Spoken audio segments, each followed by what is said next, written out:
We're at the Ham House, and just on the outskirts of London. The Thames River is right over here. Visiting the gardens here, and it serves two purposes. One is to grow food for people, and then the other is to create a pollinator garden. So you can see all the beautiful flowers on the borders of the garden plots. We have berries, potatoes, but flowers everywhere. Off in the distance you can see how colorful it is. You have lavender kind of bordering each of the garden plots. And back here in the back we have orchards that are also pollinated by insects and different pollinators. And what we want to talk about just really quickly is the foundation of the productivity of these gardens. So you'll notice that there's compost that's laid down within the gardens.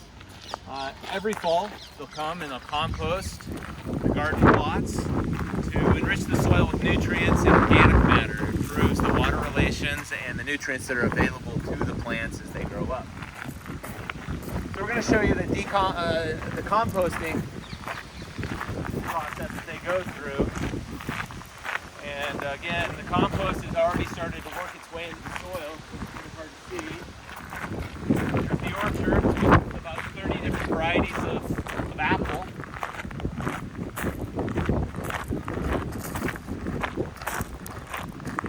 Thistles. We were out here today, and the pollinators, there were just so many different types of pollinators. Moths, butterflies, bumblebees, bees, flies, just all over the place. This is really an incredible place for pollinators.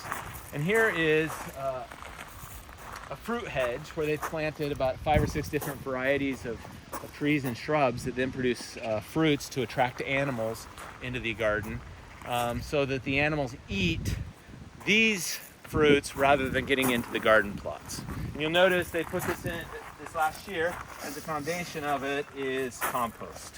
If I take away the leaf litter, you can see how dark and beautiful the compost is. So we just want to take you in. There's a lot of grass clippings and organic matter that's produced in a garden like this. So if we go back behind, you can see they bring all those clippings. We'll have organic matter from plant stems and leaves that they harvest.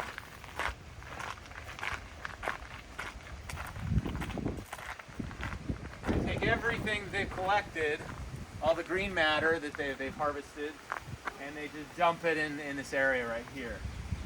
And over about a month period, they'll come in with a little small bulldozer and mix it up.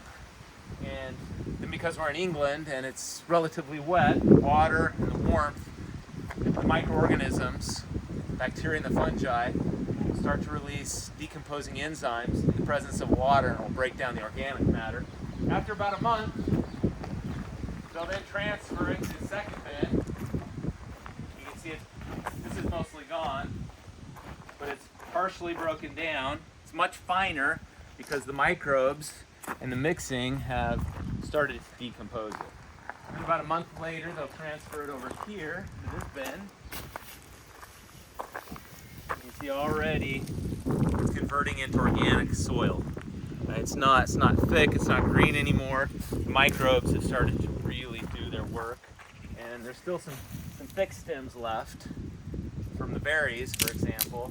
But most of it, you just get under the surface, is already just beautiful organic matter that holds water really well and is full of nutrients. And then this is the final step. A month after that, you end up with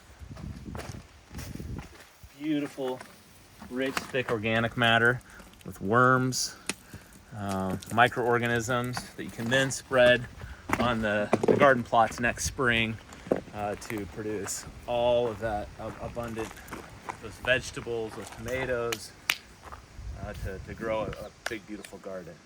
So it's the relationship of the plants, right, as they complete their life cycle, and the green waste is brought in, and then bacteria and fungi, decomposing microorganisms, they break it down and create this really beautiful organic soil that then becomes part of the cycle of life.